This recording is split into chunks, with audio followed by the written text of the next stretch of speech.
Hey, good man, here with another authentic talk note. One of the guys in group was being pretty raw and real about a past experience that he was regretting. He said it's been going on for 12 years and it keeps resurfacing and it's just difficult to deal with every time. He said, this time I found myself getting mad at my significant other and it was very difficult because it kind of separated us. And he said, I'm tired of this past of mine coming up and rearing its ugly head. And I don't know what to do with it. I just want to set boundaries and push people out of my life and just kind of avoid all of those.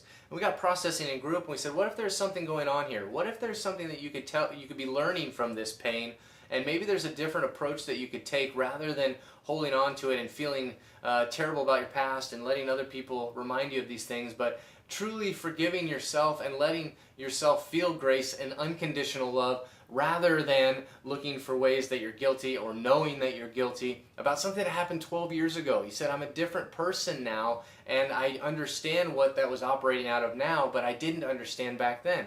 And it's just not fair. We mentioned in group that he was still condemning and guilting and shaming himself for something that he was in a different mindset. And he was a different person then, and not allowing himself to be who he is today and accepting that unconditional love. And we just wanted to make sure that he knew and you know that you are a good man. You're not as good as your mistakes. No matter how great they are, they don't define you. They're opportunities to learn about what's going on inside ourselves. And just the fact that he was willing to share that in group was absolutely impactful. He was saying, I'm not going to let my shame win. I'm going to be vulnerable. I'm going to share this thing, and my shame doesn't win this time. And he said he started to feel more free in that, and he looks forward to processing this further so that he doesn't have to be reactive and be angry whenever some of these things come up, but instead he can sit in grace and know he's a good man, and then he can even look to help others. He can look to his significant other and say, I know this is difficult for you to go through. How can I be there for you? Knowing that he's already walked through the pain and forgiven himself so that he can help others